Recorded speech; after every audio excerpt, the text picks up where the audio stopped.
नमस्कार, capital TV में आपका स्वागत है। हिंदुस्तान में G20 का बैठक सफल रहा।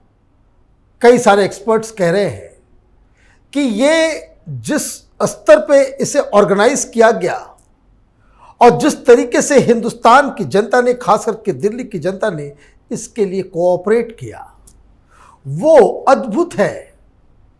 लेकिन बड़ा सवाल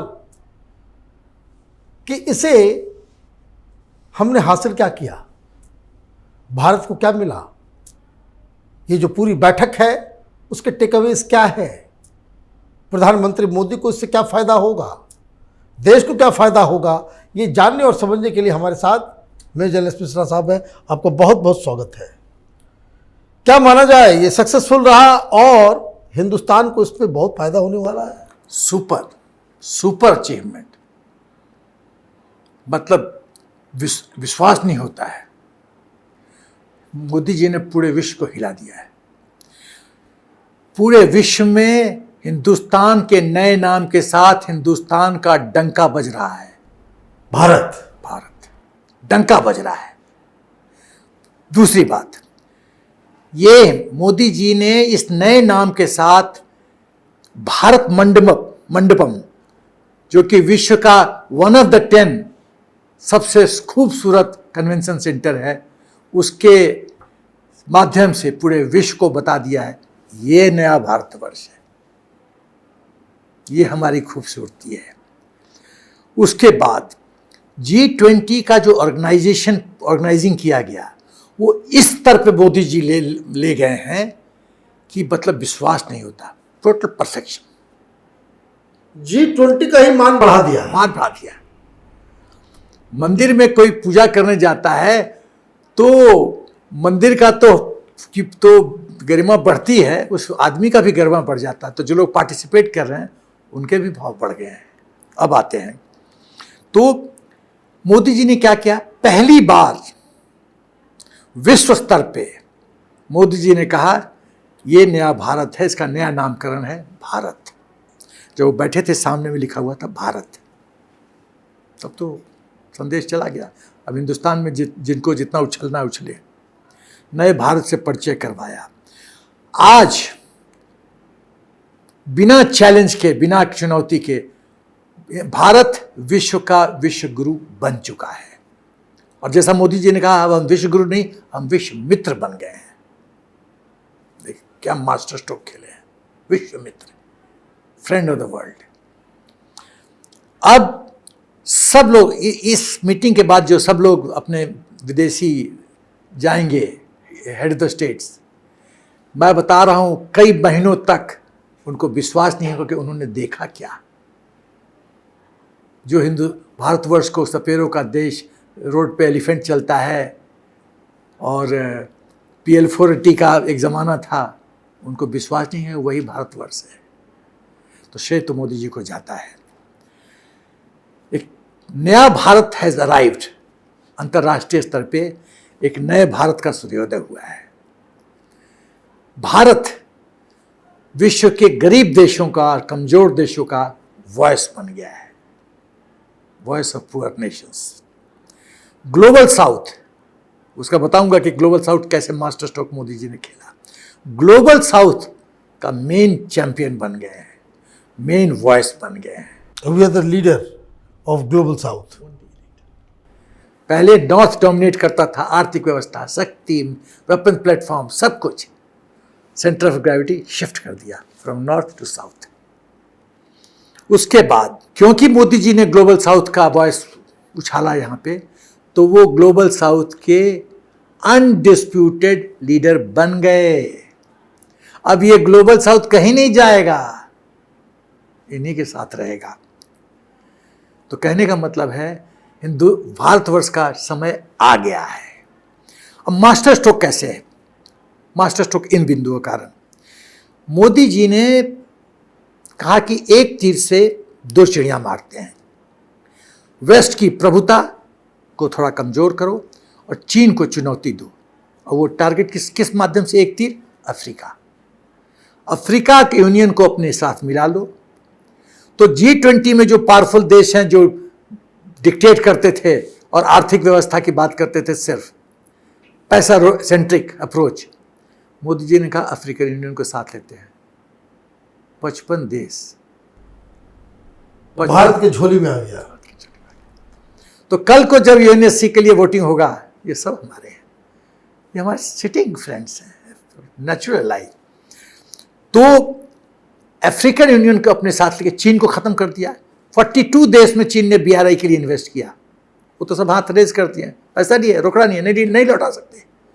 वो सबको प्रोटेक्शन दे दिया मोदी जी ने, तुम चिंता मत करो, वो सब हमारे साथ हैं।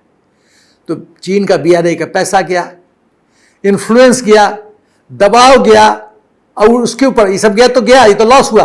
ऊपर आके मोदी जी बैठ गए अफ्रीका में। ऑन द लाइटर साइड कहा जा रहा है कि चीन और पाकिस्तान में बहुत कस के आग लग गई है, कई फायर ब्रिगेड भेजे जा रहे हैं, आग बुझ नहीं रहा है।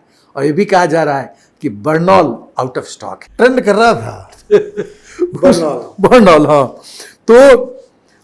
तो एक नया वर्ल्ड ऑर्डर मोदी जी ने G20 के माध्यम से एक नया वर्ल्ड ऑर्डर क्रिएट किया है, जिसमें ग्लोबल साउथ, गरीब कमजोर देश मोदी जी के नेतृत्व में अब बहुत इंपॉर्टेंट रोल अदा करेंगे। सबको वॉइस मिलेगा, सबको वॉइस मिलेगा, न्यू वर्ल्ड ऑर्डर। उसके बाद मोदी जी ने कहा कि अभी तक आर्थिक व्यवस्था पे जोर था, अब हमको ह्यूमन सेंट्रिक अप्रोच होना पड़ेगा, मानवता केंद्र बिंदु होनी चाहिए विकास का। पैसे का सदुपयोग तब होगा जब मानव सेंट्रिक अप्रोच हो। फिर मोदी जी ने कहा कि विश्व में अभी ट्रस्ट डेफिसिट है, विश्वास की कमी है देश के बीच में। तो उन्होंने कहा, जैसा खुद उन्होंने कभी कहा है, सबका साथ, सबका विकास, सबका विश्वास और सबका प्रयास। सबका प्रयास। तो सबका विश्वास तो तब होगा ना कि चीन अपनी एक्सपेंशनिस्ट पॉलिसी छोड़े, पाकिस्तान आतंकवाद छोड़े, तब तो विश्वास होगा। बड़े कायदे से टेररिज्म और चीन को जो है लपेट लिया। 100 मीटर्स में वो पाँव ही काट दिया। दौड़ेगा कैसे? ऐसे ऐसे दौड़ो, कहने पे दौड़ो, लगेगा 6 साल पहुंचने में एंड पे। तो इंक्लूसिव अप्रोच, पहले क्या था, कुछ लोग बैठ के मुखिया बन तय कर लेते थे कि देश में दुनिया में ये होगा, हाँ, खत्म। अब ये नहीं चलेगा। Inclusive approach. सबसे बड़ा जो थ्रस्ट मिलेगा टूरिज्म को, हिंदुस्तान के टूरिज्म को, भारतवर्ष के टूरिज्म को। कितना मतलब सॉलिड प्लानिंग मोदी जी किए हैं। हर एक स्टेट का स्टॉल लगा दिए हैं, कुछ स्टेट का डिस्ट्रिक्ट वाइज स्टॉल लगा दिए हैं। एक और ही बड़ी बिंदु, नॉर्थ ईस्ट का स्टॉल लगा है। तो जो नॉर्थ ईस्ट पर प्रश्न उठाएंगे, और चीन का प्रधानमंत्री है ना, देख लो हमारे स्टॉल नॉर्थ ईस्ट का। अरुणाचल प्रदेश का स्टॉल में जाकर के खाना खा के आओ, खाओ। तो हमारे पास इतने डिशेज, इतना वैरायटी है खाने में, हमारी संस्कृति की इतनी वैरायटी है, स्कल्पचर्स इतने हैं, मूर्तियां इतनी हैं। वो सब लोग देखेंगे, प्रत्यक्षम की प्रमाणम, अपने आंख से देखेंगे, जाएंगे अपने देश में, बोलेंगे भाई तुम्हारा दुकान तो तब चलेगा ना जब हमको बताएंगे दुकान तुम्हारे गांव में है। तो मोदी जी ने पूरे हिंदुस्तान को थाली में परोस के दे दिया, ये है हमारा भारतवर्ष। लोग जाएंगे, बोले जाके देखो। अब ये बताइए कि भारत को इसका डायरेक्ट फायदा यूनाइटेड नेशन के सिक्योरिटी काउंसिल में होगा? एकदम एकदम। ये तो टेक अवे में, ये भी तो पॉइंट है। टेक अवे में 4-5 पॉइंट है, उसको मैं कवर करूंगा। अब पहले यूएनएससी का पॉइंट कवर करता हूं। अमेरिका मान गया है कि वो भारत को सपोर्ट करेगा यूएनएससी की मेंबरशिप में, बट मेरी एक इसमें कैच है। वो कैच मैं सरकार से निवेदन करना चाहता हूं। कैच ये है कि क्या हमको वो परमानेंट मेंबरशिप देंगे? क्या ग्रुप 5 के अलावे ग्रुप 6 मेंबर हम होंगे? क्या यूएनएससी में हमारे पास वोटिंग ये होगा, वीटो पावर होगा? ये सब प्रश्न है। हम झुनझुना खाली लेके नहीं रहेंगे, हमको शक्ति चाहिए, इंपॉर्टेंट रोल चाहिए।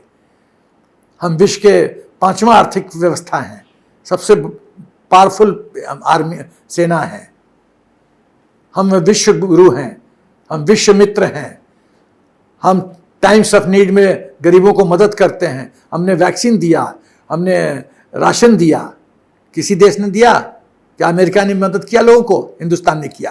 तो जब यूएनएससी में भारतवर्ष को चाहिए कि बोले यूएनएससी में वोटिंग करा लो। हमारे तो अफ्रीकन भाई जिंदाबाद जिंदाबाद, तो हमारे लिए वोट करेंगे, हम तो जीत गए। क्योंकि ये खाली 5 को शक्ति दी जाएगी, ये केस पलट देंगे। चाइना वोटिंग वीटो पावर इस्तेमाल कर लेगा। उसके बाद ट्रांसनेशन रेल और पोर्ट लिंक, हिंदुस्तान से मिडिल ईस्ट गल्फ होते हुए यूरोप, ताकि ट्रेड रूट से, ट्रेड रूट, ताकि ग्वाडर आउट, सीपीसी आउट, दुकान बंद। चाइना को बहुत बड़ा इससे झटका लगा है। 60 बिलियन डॉलर्स का लॉस होगा। अरे भाई, खरीदारी होगी तब तो दुकान चलेगा ना, तो खरीदारी बंद। उसके बाद 6G का MOU साइन हो रहा है अमेरिका हिंदुस्तान के बीच में, भारतवर्ष के बीच में।